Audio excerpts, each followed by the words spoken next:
Hi friends అందరికీ. ఇంకా బస్సయితే రాలేదండి.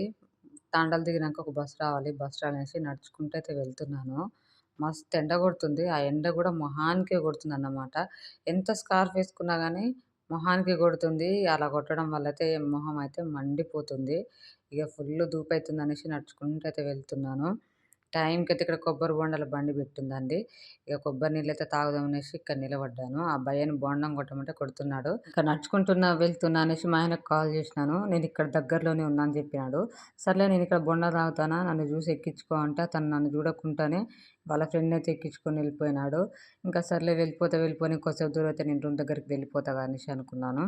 ఇంకా నేను ఇలా తాగుతున్నానన్నమాట. తాగుతుంటే మా అమ్మ అటునుంచి సడెన్‌గా వచ్చింది. మా అమ్మ గూడా డ్యూటీ టైమ్ ఇదే సేమ్ టైమింగ్స్ అన్నట్టు 3:30కి ఎళ్తది అమ్మ గూడా. ఇంగ అమ్మ గూడా సడెన్‌గా కలిసింది. "అమ్మ నువ్వు గూడా కొబ్బరి బోండం తా" అంటే ఫస్ట్ వద్దన్నది. "తాగమ్మా ఎండకు గదా! కొంచెం చల్లగా పడతావంటే" తాగింది. చాలా రోజులైపోయింది బుజ్జి తాగి అనేసి అన్నది. ఇంకా పిల్లల కోసం నేను గూడా కొబ్బరి బోండం, నీళ్ళైతే ఒక బాటిల్ అయితే తీసుకున్నాను.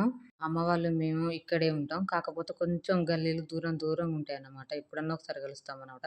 కలిసినప్పుడైతే తెగ ముచ్చటేసుకుంటామన్నమాట. ఓకే ఫ్రెండ్స్, ఈ వీడియో గనుక నచ్చితే లైక్ చేయండి, షేర్ చేయండి. మా ఛానల్ సబ్స్క్రైబ్ చేయండి.